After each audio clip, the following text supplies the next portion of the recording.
నారా చంద్రబాబు నాయుడు.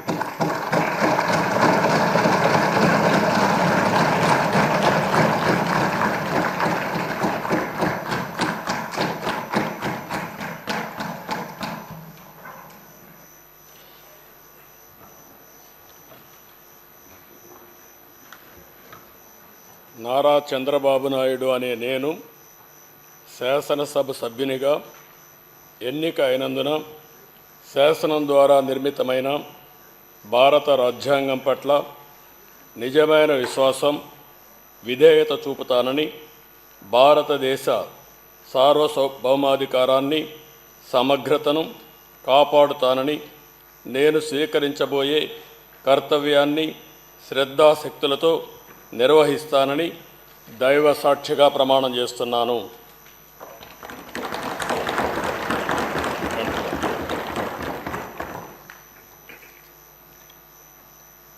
ఆంధ్రప్రదేశ్ శాసనసభ సభ్యుడైన నారా చంద్రబాబు నాయుడు అనే నేను సభ నియమాలకు కట్టుబడి ఉంటానని, వాటిని అనుసరిస్తానని, సభా మర్యాదలను పాటిస్తానని, సాంప్రదాయాలను గౌరవిస్తానని దైవ సాక్షిగా ప్రమాణం చేస్తున్నాను.